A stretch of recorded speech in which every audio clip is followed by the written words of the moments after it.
Olá, tudo bem? A alegria e o prazer permanecem sempre que volto aqui para trazer novidades para você, querido internauta, que acompanha o nosso trabalho pelo canal hashtag Fica a Dica no YouTube. Hoje eu trago para você um tema super importante. Não tira a importância dos outros que já foram trabalhados aqui no nosso canal. Cada tema tem sua especificidade. Mas em tempos difíceis, falar de entusiasmo é importante. Importante. A pessoa entusiasmada, ela vence barreira, ela vence dificuldades, ela está sempre com a autoestima lá em cima, ela está sempre para andar, para caminhar, para ir adiante. Entusiasmo é preciso na vida toda e, sobretudo, em tempos de pandemia.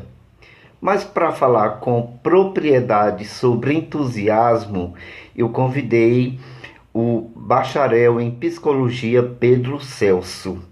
Ele vai falar para a gente sobre o entusiasmo. Que tema legal, não é? Ah, não esqueça, deixe o seu gostei, compartilhe e se inscreva no nosso canal hashtag Fica Dica.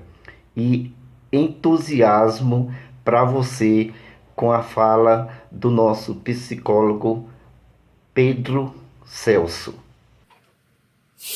Olá, meu nome é Pedro, sou psicólogo e hoje eu quero falar um assunto com você que me desperta muita curiosidade, eu acho ele bastante interessante. Mas antes da introdução, eu queria poder fazer uma pergunta.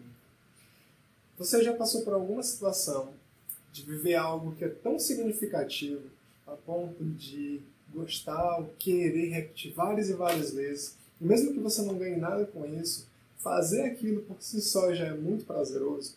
Ou algo que já aconteceu ou está por vir, que só de mencionar ou de alguma forma reviver um pouquinho daquela sensação já traz aquela sensação boa, positiva, de que é algo significativo na sua vida? Bem, a gente pode estar falando aqui então do que deixa entusiasmado. O entusiasmo é o assunto que eu quero conversar com você hoje. Essa palavra, ela inclusive já remete a uma ideia de alegria, de movimento, de motivação. E não é por menos. Na sua origem, na Grécia Antiga, ela vem com um significado de Deus dentro. Seria esse Deus, então, algo maior do que nós, que no momento em que estamos fazendo algo significativo, ele se apresenta, como se iluminasse toda aquela ação.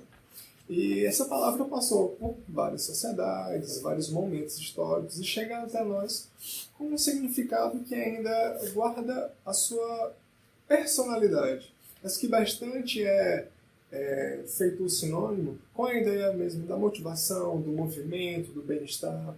Mas ainda assim a gente pode perceber um significado que é só dela, mas que se correlaciona com outras palavras, outras condições que a gente traz para a nossa vida. Fazendo um parâmetro com essa ideia da motivação, muitas vezes a gente é despertado a pensar sobre o que nos deixa entusiasmado nos momentos em que a gente está numa situação contrária. Quando nem sempre a gente consegue fazer aquilo que precisa fazer, quando não se sente motivado a agir, ou até mesmo quando encara a ideia de que sabe que precisa fazer alguma coisa, mas parece que tem outras coisas que são muito mais interessantes do que a nossa obrigação. E nesse momento surge aquela pergunta que é até bastante comum. O que fazer para ficar mais entusiasmado, mais motivado? Bem, a gente pode começar então desmembrando a palavra motivação e fazer um paralelo com essa ideia que a gente já trouxe de entusiasmo. A motivação, ela seria então motivo mais ação. O que nos motiva a agir? E bem, em volta do motivo pode existir vários parâmetros, vários filtros que nos ajudam a entender se esse motivo é válido para nós. Como, por exemplo, se o que eu vou fazer me afasta ou me aproxima de uma dor, por exemplo, me afasta de uma dor, me aproxima de um prazer, se eu vou ter algum ganho que é bastante significativo com a minha ação, então se eu vou gastar bastante energia para fazer, como as pessoas vão me ver ao agir, ao realizar essa ação, etc. E esses motivos, ou esses filtros, eles podem então ser classificados de duas formas, como aqueles internos ou aqueles externos. Esses internos eles vão estar mais ligados à ideia do que é mais psicológico, emocional, como, por exemplo, essa percepção do que é minha autorrealização, a ideia que eu tenho sobre mim mesmo, ou até mesmo o que eu estou sentindo em relação ao que eu estou vivendo. E os motivos externos eles vão estar mais ligados a acontecimentos que podem ocorrer sempre, ou que não acontecem tantas vezes, mas que também podem ser modificados por mim ou não. E dentro dessa classificação toda, é interessante deixar claro que a nossa individualidade também vai ser um fator que vai alterar, ou melhor dizendo, vai estar presente nessa visão, nessa percepção do que norteia os nossos motivos. Eu acho interessante aqui, inclusive, fazer um paralelo com o nosso assunto, que é o entusiasmo, e trazer que os gregos já falavam sobre essa possibilidade do entusiasmo ser aquilo endógeno, que faz parte de nós e é despertado nesse momento de criação, nesse momento de viver o que é bom, e uma condição exógena, que vai estar no meio, mas que também vai influenciar diretamente naquilo que eu sinto, que eu vivo, como eu percebo. Eu acho que aqui os conceitos eles conversam de uma forma bem interessante. E, para além disso, nessas características individuais que vão me ajudar a nortear esses motivos, o modo como a gente consegue viver ou encara a situação também é bastante significativo.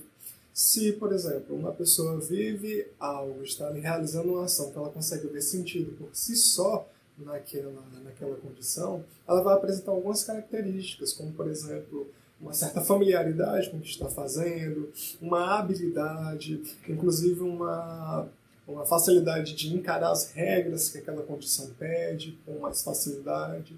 Por outro lado, se uma pessoa ela não consegue ver por si só um significado no que está fazendo, mas encara aquela possibilidade, aquela ação, como um meio de conseguir aquilo que ela deseja, temos uma outra característica de ação.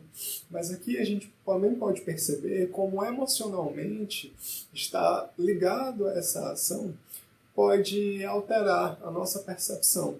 Como, por exemplo, em situações em que nos sentimos muito ansiosos por realizar alguma coisa, mesmo sabendo do resultado que vamos ter posteriormente, essa dificuldade em perceber sentido ou se sentir conectado ao que nós estamos fazendo pode causar um certo afastamento. E pensando numa situação como essa, que a gente tem essa dificuldade de perceber sentido no que está se fazendo, como podemos agir diante dessa condição? Bem, podemos tentar adicionar valor ao que está sendo feito de uma maneira em que a atividade por si possa ser fracionada em pequenos pedaços, e esses pequenos pedaços possam ser vividos de uma maneira que a pessoa tenha condições de suportar, de viver, de dar significado. Então, como por exemplo, se pegarmos uma tarefa que tem 10 questões e por si só aquela tarefa seja algo muito difícil, mesmo que a intenção final seja estar com a tarefa concluída, dividir ela em cada passo, prestando atenção em cada questão e vendo com que habilidades eu posso ir lidando com a resposta até chegar numa resposta correta, pode facilitar essa aproximação. Inclusive gerar uma autorresponsabilidade, uma percepção de que é possível ser feito e esse engajamento. Isso pode ser, então, uma facilitação para gerar aí um entusiasmo em participar de uma ação. Ver significado naquilo que está sendo feito, porque existe algo dentro de mim que pode ser despertado para resolver aquele problema e, ao mesmo tempo, algo que vai estar no meio externo e ainda assim pode ser manipulado, pode ser vivido de uma forma que eu encontre significado para viver aquele momento. E é interessante, inclusive, fazer aqui um adendo.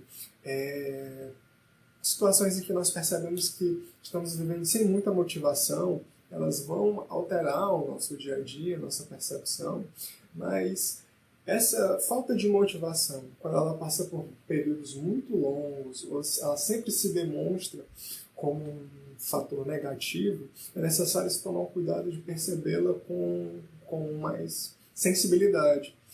Afinal de contas, essa falta de motivação, essa falta de entusiasmo vai estar afetando diretamente o espaço onde nós estamos convivendo, no trabalho, na família, nas relações. E essa alteração pode ser também uma alteração de visão sobre o que é a realidade, fazendo com que aquela pessoa que está numa situação mais difícil veja os problemas maiores do que eles realmente são.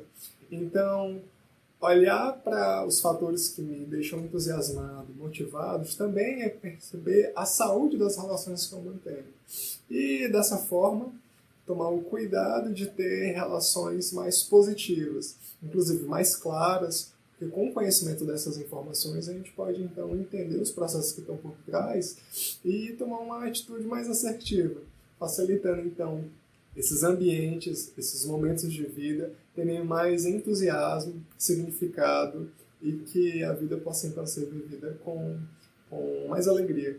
Okay? Então eu agradeço esse espaço, estar conversando com vocês, é muito interessante esse assunto, que inclusive ele é bastante complexo e aqui foi um pequeno recorte que eu pude fazer dessa ideia. Fica o espaço para que todos possam também pesquisar um pouco mais e conhecer mais desse assunto.